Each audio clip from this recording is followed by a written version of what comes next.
Alors bonjour et bienvenue dans cette première vidéo. Donc, je m'appelle Anna, je suis vannière installée à Ponscorf dans le Morbihan en Bretagne. Je viens tout juste de m'installer en tant que vannière. C'est un atelier que je partage avec l'atelier du Calibre, un horloger. Voilà. Pour l'instant, je fais surtout des paniers traditionnels. J'ai aussi développé une gamme de produits plus pour la maison, de la petite décoration, des miroirs, des couronnes de fleurs séchées, en osier, etc. Voilà, et donc je compte continuer à développer un peu tout ça avec l'atelier. Pour en arriver là, donc j'ai fait un diplôme national des métiers des arts et du design en volume de communication et espace événementiel. Donc là, j'ai appris tout ce qui est communication par le volume, donc création de stands, de vitrines, de packaging. Voilà, et ensuite donc j'ai fait une FCIL, donc formation complémentaire d'initiative locale en design et création végétale. Donc ça, c'était une année supplémentaire sur Lyon, enfin sur Villeurbanne plus précisément. Voilà, donc je suis partie 1 an là-bas pour apprendre les bases de la vannerie, mais adaptées au design. Donc on imaginait des projets. Donc on a imaginé une assise pour un bar, une coiffe pour un défilé de mode. On a créé un kit également de vannerie, donc avec tout le packaging, la communication à voir autour. Voilà, donc ça c'était des projets et donc qu'on devait réaliser par la suite. Donc on apprenait les techniques de la vannerie suivant les projets qu'on imaginait. Donc c'était vraiment une formation très intéressante, mais que je trouvais pas assez complète. Donc j'ai fait des stages chez des vanniers, 5 semaines, où là j'ai vraiment appris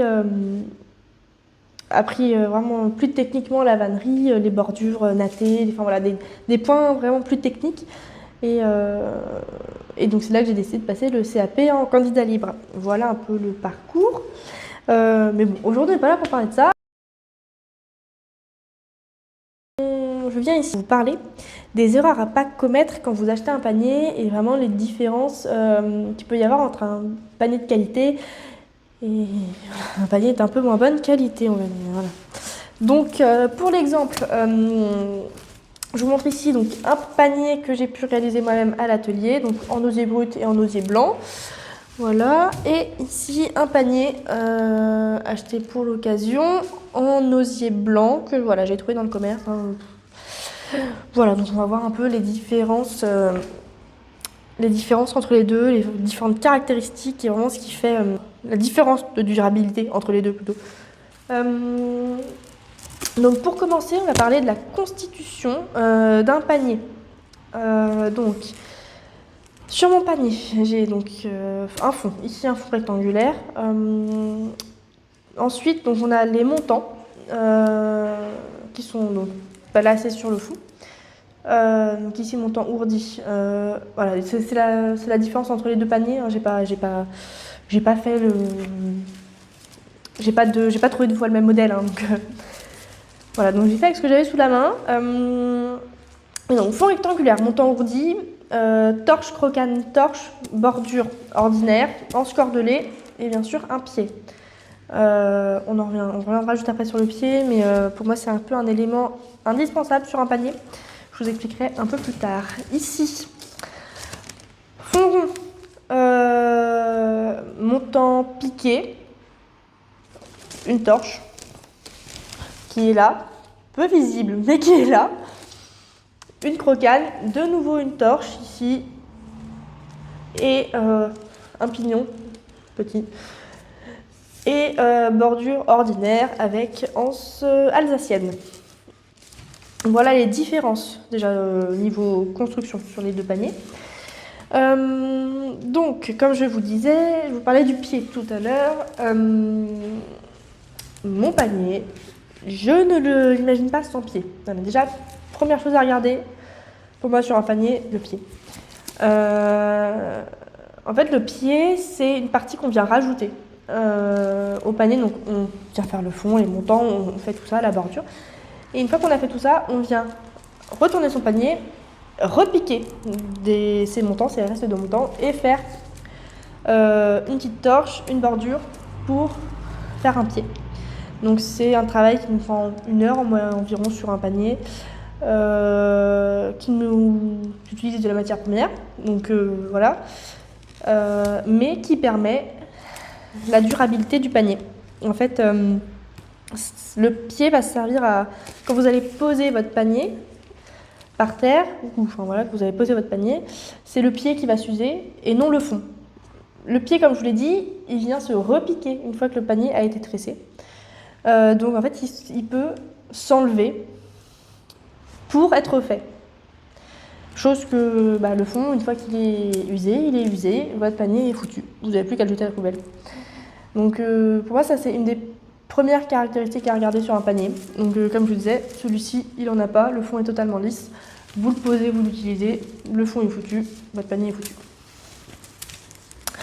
Ensuite, il y a donc les torches. Les torches, c'est ce qui permet de maintenir les montants, de les espacer, de donner la forme générale au panier. Et c'est vraiment une partie qui va solidifier le panier. Donc, comme vous voyez ici sur le mien, j'ai bien 2-3 cm de torche, en haut comme en bas, même un petit peu plus en haut. Chose que sur ce panier-là, il faut vraiment la chercher la torche. La torche, c'est un brin, voilà, qui passe, voilà. Elle est là. Elle fait 1,5 cm. Voilà, comme je vous dis, c'est ce qui permet de solidifier le panier. Donc, c'est déjà un présage aussi de mauvaise qualité. À savoir que la torche utilise plus d'osier que la crocane, que la partie juste après. C'est, je pense, pour ça qu'ils ont préféré diminuer la torche pour gagner un peu d'osier. Et voilà, donc c'est aussi ça qui a motivé leur choix, c'est l'économie plutôt que la qualité. Ensuite, donc la crocane. Classique, c'est un remplissage, c'est le plus utilisé en vannerie, c'est ce qui permet de remplir le plus rapidement un panier. On va peut-être analyser aussi la qualité de tressage, on va regarder ça. Donc,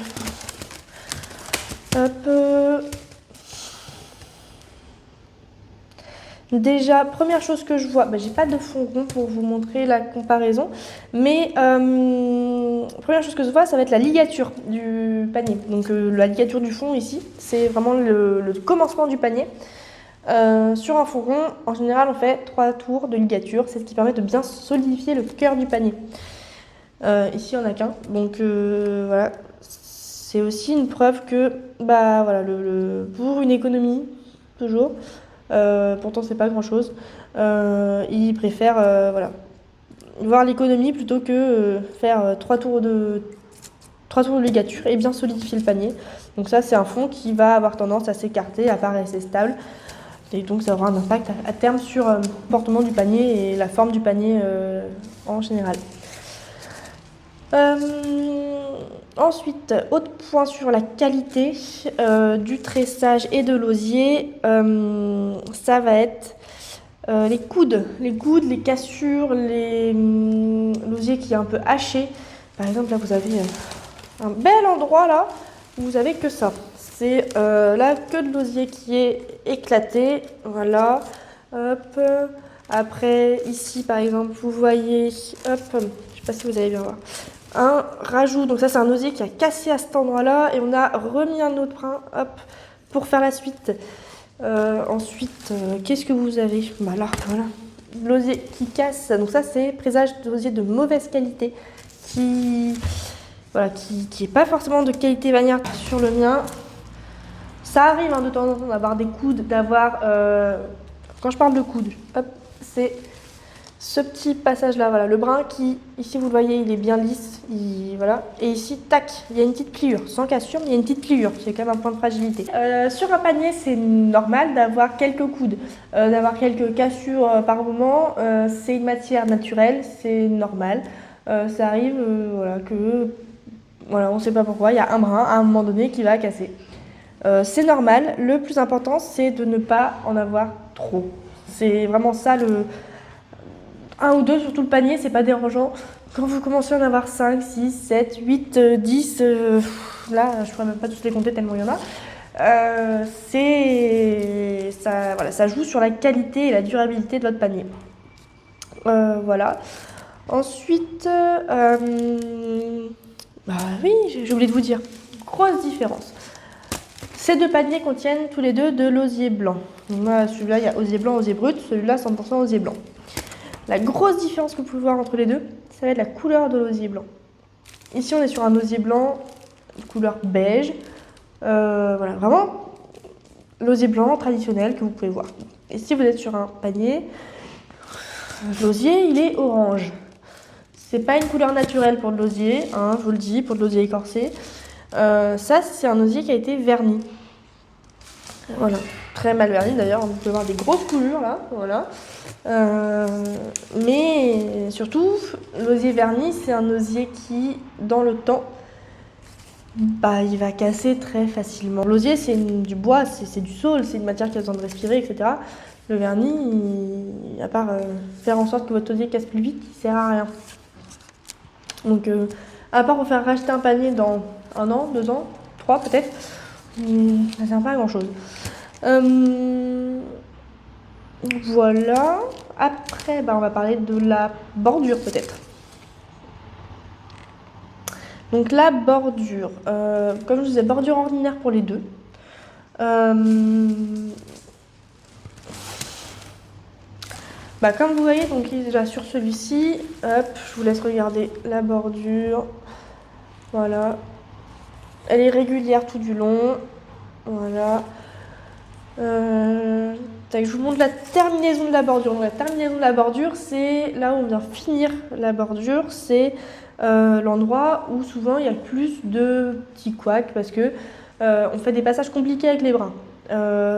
C'est là où on va voir, voilà, le plus souvent où il va y avoir un petit brin de coudé. Je vous montre, moi, parce que je le vois d'ici. Hop, je reconnais où est-ce que j'ai fait ma terminaison. Ça se situe ici. Vous voyez, à part un petit brin ici qui a perdu un tout petit bout de son écorce, on est sur quelque chose d'assez lisse qui garde un côté visuel et esthétique correct par rapport à l'ensemble de la bordure. Mes montants sont bien coudés, il n'y a pas de cassure. Au niveau de la torche, on voit qu'il n'y a pas de montants qui sont repiqués. Donc voilà, ça présage vraiment d'un panier en général de bonne qualité. Une bordure qui est bien finie, sans coude, sans montant repiqué, sans cassure au niveau du montant qui est abaissé. En général, voilà, ça c'est un panier de bonne qualité. Ici, déjà, on regarde juste. Là, on a voilà, une partie de la bordure qui est plutôt belle. Mais quand on regarde le reste, voilà, on va avoir des coudes. Là, surtout à ce niveau-là, beaucoup de coudes. Donc voilà, ça c'est déjà... Bon, comme je dis, ça arrive d'avoir des coudes. Mais le fait que ce soit répété, voilà, ça c'est déjà un peu moins bien. Ensuite, qu'est-ce qu'on peut dire? Que c'est pas de la bonne qualité. Vraiment, parce que quand on regarde là, au niveau de... Hop, là, voilà. Au niveau de la bordure, quand on abaisse le montant, il y a l'osier qui a craqué. Ici, qui a craqué. Ici, qui a craqué. Donc là, sur... Allez, hop, 3, 4, hop, ici, qui a fendu. Il n'est pas craqué, mais bon, il est quand même fragilisé. Donc voilà, sur ces 5 montants-là déjà, même le 6e c'est pareil, il est cassé. Vous avez vraiment une grosse faiblesse sur toute cette partie-là du panier. À tout moment, votre bordure, elle se désolidarise et là, c'est tout le tressage qui part. Faut vraiment... En fait, oui, la forme est sympa. C'est de l'osier blanc. L'osier blanc coûte plus cher que l'osier brut. Il y a un travail vraiment d'écorçage qui est phénoménal, voilà, qui prend énormément de temps. C'est normal que l'osier blanc coûte le double de l'osier brut. Mais pour un travail de cette qualité-là, je préfère mettre le double dans un panier en brut que dans un panier de cette qualité-là. Là, on est sur, oui, du 30-35 € en magasin. Je trouve ça très cher pour ce que c'est. Pour un panier qui va vous faire 2-3 ans, comme je vous disais, est-ce que ça vaut le coup? Surtout un panier qui n'est pas réparable. Comme je vous disais, comparé à celui-là où, voilà, moi je l'ai mis à un prix de 80 €. À savoir que sur un panier comme ça, moi j'en ai pour bien 8 heures de travail entre, voilà, comme je disais, le fond, les montants, la torche, la croquade, la torche, la bordure, le pied, la anse. C'est du travail, le tri aussi qu'on voit pas, le trempage.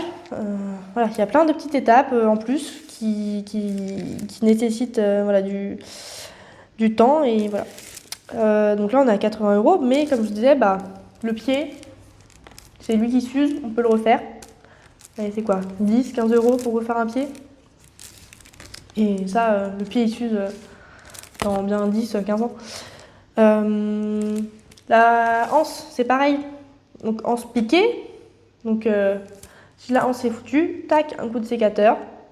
Mais de ça, je me faisais ça quand j'apprenais les anses.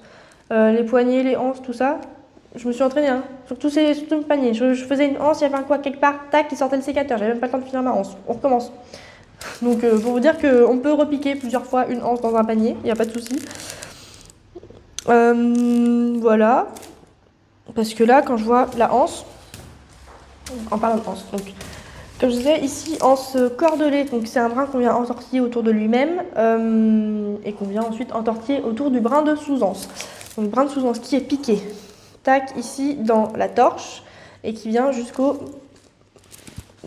trois quarts de la croquade. Donc, c'est une anse qui est bien implantée dans le tressage, qui n'a pas de risque de partir facilement. Voilà. Et puis surtout, donc, voilà, le passage des brins, tac, tac, tac. Et on vient perdre les brins. Donc ça, le brin que vous voyez ici, là, c'est les brins qui finissent la bordure. Pour perdre les brins, on appelle ça perdre les brins. Hop, on vient bien passer, bloquer, voilà, faire vraiment un passage pour éviter qu'ils partent. Hop, pareil de l'autre côté, donc vous le voyez, tac, il est ici, là, et il passe là, voilà. Et donc il est coupé à l'intérieur, pour que niveau extérieur, le côté esthétique soit toujours là. Voilà. Donc bien regarder ça aussi, voir comment est perdu le brin, parce que si jamais vous voyez qu'il est coupé à ras, qu'il sort juste là et qu'il est coupé, en général, c'est voilà, vous le prenez, il frotte un peu, bah, il se desserre, et puis bah, il part assez facilement, et puis bah, voilà, toute votre anse se défait. Bien regarder aussi comment sont piqués, les brins, voilà. Donc j'ai donc le brin de sous-anse et là les brins de anse en fait qui sont cordelés, voilà, piqués pareil et quasiment au même niveau que le brin de sous-anse. Donc c'est des brins qui sont bien implantés dans le panier et qui ont pas trop de risque, normalement qui ont aucun risque de sortir du tressage et de partir. Donc là c'est une anse qui est bien solide, qui est bien rattachée au panier et il n'y a pas de raison qu'elle tienne pas longtemps. Voilà.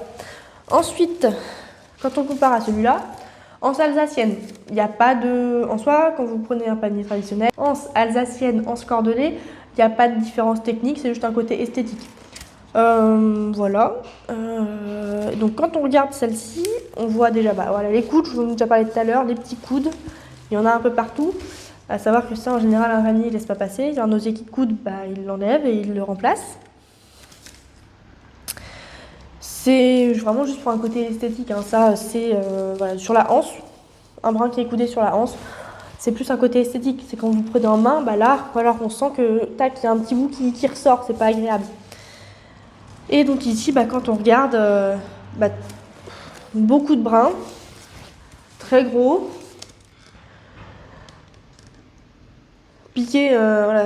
Piqué même pas dans la bordure, dans le pignon, dans la torche, juste piqué dans la torche et la croquade. Hein, voilà, ils ont même pas tout traversé, donc c'est vraiment...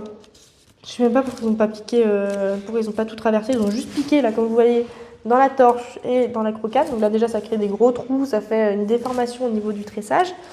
Et surtout, ce qu'on voit, c'est des coudes, des cassures... un osier qui est maltraité, qui n'est pas respecté et qui est vraiment fragilisé.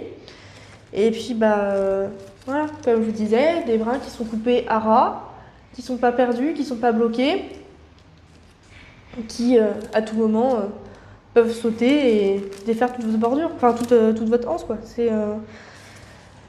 C'est vraiment un travail ni fait ni à faire. Voilà, même si le brin est cassé, là vraiment très très déformé, très cassé, très... très abîmé, bah, il continue quand même. Et puis bah voilà, un tressage qui bouge dans tous les sens. Voilà, qui bouge, qui est pas serré, qui va pas tenir dans le temps. Vraiment, voilà. Si vous avez ça, tant qu'il tient, tant mieux. Hein. Sinon, à part le foudre au feu, il n'y a rien à faire. Parce qu'en soi, oui, on pourrait couper, refaire la anse. Mais voilà, comme je dis, la anse, elle a déformé tout le tressage. Est-ce que ça sert vraiment à grand chose alors que votre panier n'a plus de forme? Je suis même pas sûre, quoi. Non, c'est pas du beau travail. Bon, voilà à peu près ce que je pouvais vous dire. Donc bien, comme je vous disais. Donc regardez, le pied, la qualité de tressage, la qualité de l'osier, et puis les finitions, bordure, la anse. Et puis voilà, vous êtes déjà pas mal. Vous savez à peu près comment est constitué un panier, et puis qu'est-ce qu'il faut regarder pour voir la qualité et la durabilité du panier, parce qu'il y a vraiment une différence entre les deux, et c'est surtout ça qui explique la différence de tarif. C'est soit vous achetez un panier à vie, qui certes vous coûte un peu plus cher, mais qui est à vie, soit vous achetez un panier pour juste quelques années. Voilà, donc j'espère que cette vidéo vous aura plu, vous aura aidé, surtout sur comment choisir un bon panier, quelles sont les erreurs à éviter. N'hésitez pas à me poser des questions si vous en avez. Si vous voulez d'autres informations complémentaires, allez-y. Si j'ai oublié quelque chose, posez-moi des questions. Et puis on se retrouve dans une prochaine vidéo, j'espère.